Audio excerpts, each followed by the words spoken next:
Assalamualaikum warahmatullahi wabarakatuh. Salam dan bahagia. Perkenalkan, saya Wulan Ramadhani, calon guru penggerak angkatan 8 dari SD Negeri 82 Provinsi Bengkulu. Kali ini saya ditemani oleh Ibu Desi Kurniasari. Beliau ini adalah seorang guru dari SD 82 yang mengajar di kelas 4. Assalamualaikum Ibu Desi. Apa kabarnya Ibu? Alhamdulillah ya Ibu. Begini ya Bu, hari ini kita akan membicarakan mengenai praobservasi. Nanti yang akan kita lakukan adalah praobservasi ini sebelum kita akan menuju ke supervisi kelas. Begitu ya Ibu. Jadi itu ada pun tujuan untuk dilakukannya supervisi nanti. Yang pertama adalah untuk mengetahui dan juga mengevaluasi jalannya proses pembelajaran yang Ibu lakukan. Jadi di sini bukan mencari benar atau salahnya Ibu. Jadi bagaimana proses pembelajaran yang Ibu lakukan. Kemudian Ibu, ya kenapa kita hari ini akan melakukan praobservasi supaya nanti Ibu akan lebih percaya diri dalam melakukan supervisi kelas. Kemudian juga Ibu akan lebih siap begitu dalam melakukan supervisi kelas. Bagaimana Ibu, langsung saja ya? Oke. Ya. Ibu, baik, pertanyaan yang pertama ini yang berkaitan dengan tujuan pembelajaran. Jadi Ibu, kira-kira apa tujuan yang ingin Ibu capai melalui proses pembelajaran ini? Baik Ibu, terima kasih. Hari ini saya dipercayakan kepada kelas untuk menjadi observasi di kelas itu ya Ibu kan. Jadi tujuan saya dalam pembelajaran kali ini yaitu melalui sebuah gambar bagian-bagian dalam telinga. Jadi peserta didik nanti mengenal dan mengidentifikasikan terus menjelaskan fungsi-fungsi dari bagian-bagian dalam telinga. Baik Ibu, kemudian bagaimana dengan area pengembangan yang ingin Ibu? Baik Ibu, untuk area pengembangannya saya akan melakukan di pengetahuan dan keterampilan. Pengetahuannya yaitu siswa mengembangkan hasil diskusi, terus di area keterampilannya yaitu menulis rangkuman yang ada dari hasil observasinya. Oke. Jadi ada dua begitu ya Bu, ada dua area pengembangan yang akan Ibu fokuskan di area pengetahuan dan keterampilan. Benar sekali. Selanjutnya nih Bu, untuk RPP, rencana rancangan pembelajaran yang ingin Ibu terapkan di kelas nanti seperti apa? Mungkin dari strategi pembelajarannya, kemudian juga model pembelajaran serta metode pembelajaran. Silakan. Baik Ibu Lan, untuk strategi pembelajaran yang saya gunakan, saya akan memberikan pembelajaran yang berdiferensiasi emosional. Kemudian saya akan melakukan pembagian kelompok sesuai dengan kemampuan, keterampilan, dan keaktifan siswanya. Terus untuk model pembelajaran saya juga menggunakan program berbasis masalah atau based learning, yang mana metodenya saya menggunakan diskusi kelompok, terus tanya jawab serta penulisan. Baik Ibu, jadi Ibu akan melakukan pembelajaran yang berdiferensiasi yang memenuhi kebutuhan gaya belajar siswa, kemudian juga yang akan Ibu kaitkan dengan integrasikan dengan pembelajaran sosial emosional begitu ya Ibu. Oke. Selanjutnya nih Bu, untuk media pembelajaran, kira-kira apa yang akan Ibu buat untuk media pembelajaran? Untuk media pembelajarannya sangat beragam sekali Bu ya. Ya. Mulai dari gambar, video, dan juga saya menggunakan alat berupa laptop. Oke, bagus sekali itu Bu. Jadi menggunakan beberapa teknologi gitu ya untuk supervisi kelas nanti.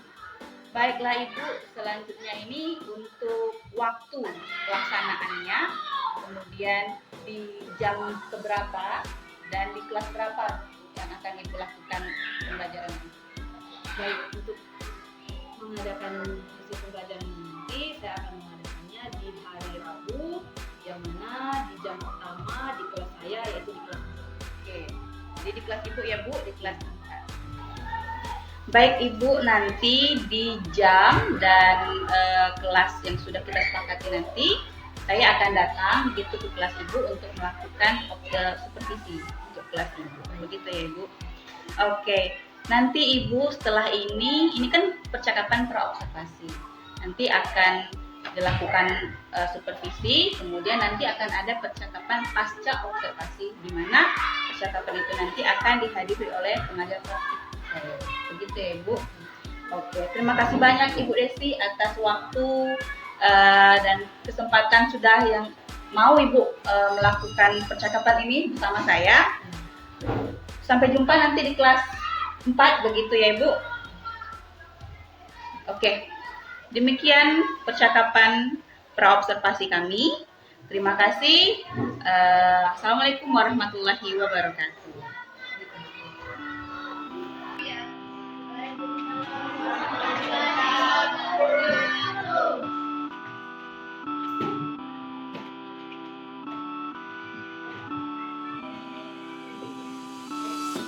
Assalamualaikum warahmatullahi wabarakatuh.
warahmatullahi wabarakatuh. Saya Wulan Ramadhani, calon guru penggerak Angkatan 8 Kabupaten Keluma dari SDN Negeri 82. Saya bersama dengan Ibu Desi Kurniasari sebagai rekan sejawat bimbingan saya yang telah melakukan pembelajaran di kelas bersama supervisor. Selamat pagi Ibu Desi. Selamat pagi. Oke, gimana kabarnya nih Bu? Alhamdulillah ya Bu. Nah, pada pertemuan pasca observasi hari ini kita dihadiri oleh pengajar praktik saya yaitu Pak Rashidi. Selamat pagi Pak. Pagi. Beliau adalah pengajar praktik CGP Angkatan 8 dari Kabupaten Keluma. Gimana kabarnya nih Pak? Sehat. Alhamdulillah. Oke, selanjutnya nih saya akan menyampaikan beberapa pertanyaan terkait dengan proses pembelajaran di kelas yang sudah kita lakukan di beberapa hari yang lalu ya Bu Desi. Nah, tujuannya ini untuk mengevaluasi sejauh mana tujuan pembelajaran tersebut dapat tercapai dan juga dapat untuk mengetahui perbaikan apa untuk selanjutnya. Begitu ya Bu? Oke. Pertama yang ingin saya tanyakan sama Ibu Desi, bagaimana perasaan Ibu Desi selama berjalannya pembelajaran di kelas bersama supervisor? Baik, terima kasih Bulan. Sekarang kita sudah memasuki pasca observasi ya Bu. Iya. Jadi pertanyaannya perasaan di sini, perasaan saya tegang, sangat tegang, tapi alhamdulillah bisa berjalan dengan baik. Iya, berarti cukup tegang itu manusiawi ya Bu, begitu sesuai dengan apa yang sudah berjalan di RPP, lebih mengalir saja begitu. Oke, selanjutnya Ibu, beberapa hal yang ingin saya tanyakan adalah boleh Ibu ceritakan kembali tentang tujuan dari materi pembelajaran yang dilaksanakan pada hari observasi tersebut. Baik Ibu Bulan, sini tujuan saya dalam pembelajaran di kelas 4 kemarin yaitu yang pertama melalui gambar bagian-bagian telinga. Jadi peserta didik itu dapat mengidentifikasikan dan menjelaskan fungsi-fungsi dari bagian-bagian telinga itu dengan tepat. Terus yang kedua, setelah membaca teks tentang sikap kerjasama, peserta didik juga mampu menyajikan gagasan utama dan gagasan pendukung setiap paragraf dari teks tertulis dalam bentuk peta pikiran yang Oke, jadi sudah sesuai dengan tujuan pembelajaran yang tertera di RPP begitu ya. Kemudian Ibu, untuk area pengembangan yang ingin dicapai pada materi pada pembelajaran tersebut apa? baik Bulan. Mungkin dari aspek pengetahuannya, keterampilannya, dan segi KSE-nya. Jadi di sini Bulan, area pengembangan yang saya ambil yaitu dua area pengembangan. Yang pertama area pengembangan pengetahuan dan yang kedua keterampilan. Jadi area pengetahuannya di sini,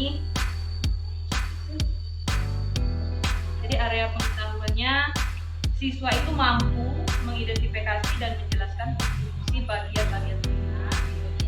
Sedangkan area keterampilannya, siswa terampil menyajikan gagasan utama dan gagasan pendukung seperti dalam bentuk peta pikiran.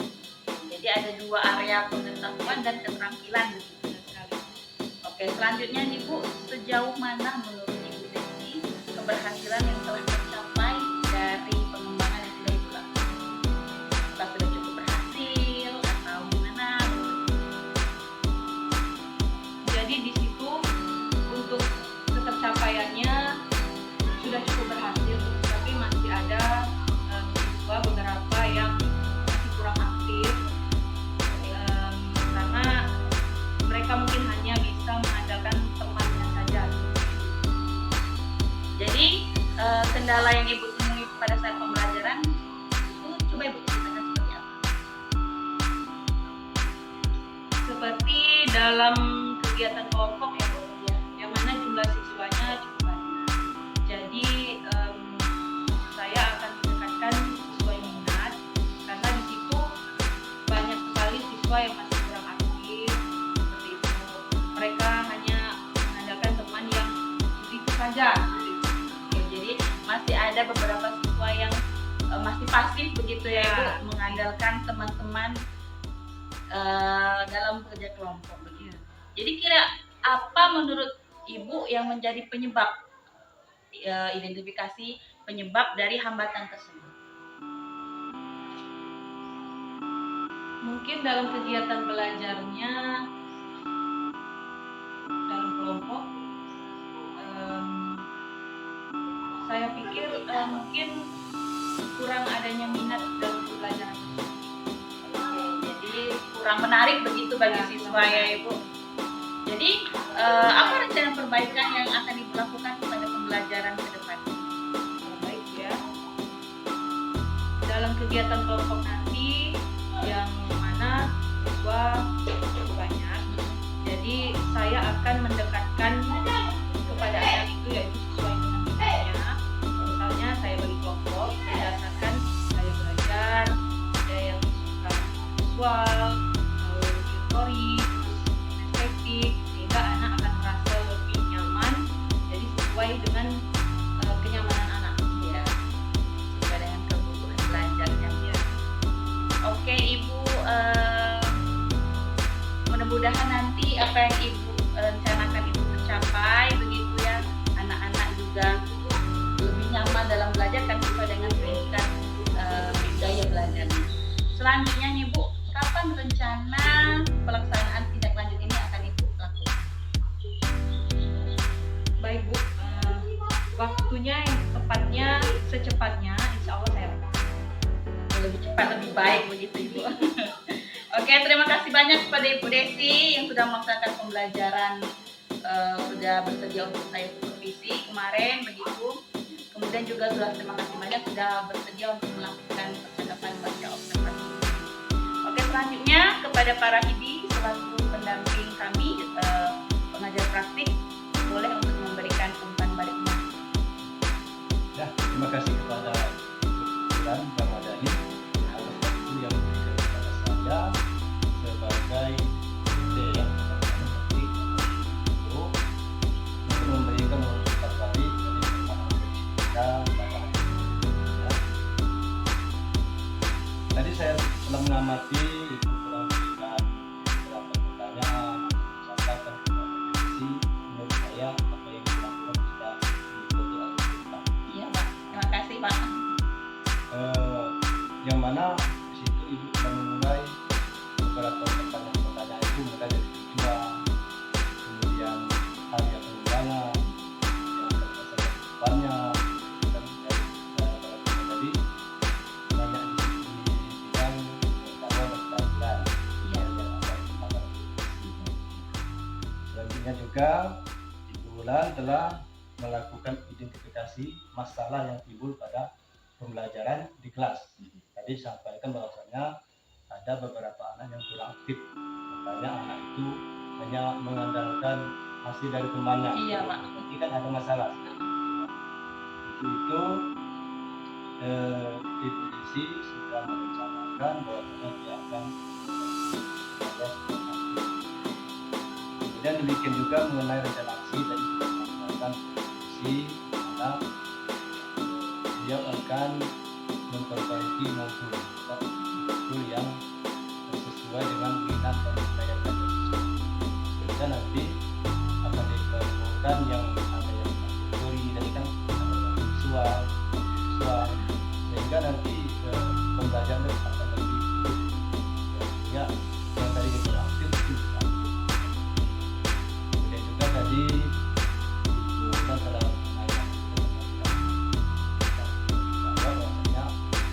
masalahnya ada dan itu akan diperbaiki atau tidak nantinya akan kembali ya dengan menggunakan atau seperti itu. Mungkin itu ya menurut saya sudah bagus ya, sudah melaksanakan sesuai dengan kita yang nanti dalam masalah coaching pasca observasi. Terima kasih. Waalaikumsalam. Terima kasih banyak untuk para Hidi. Sekali lagi terima kasih banyak untuk Ibu Desi. Demikianlah percakapan pasca observasi dari kami, dari saya Wulan Ramadhani, Ibu Desi Kurniasari dan pengajar praktik saya Pak Rahidi. Saya akhiri, wabillahi taufiq wal hidayah. Wassalamualaikum warahmatullahi wabarakatuh. Wassalam dan bahagia.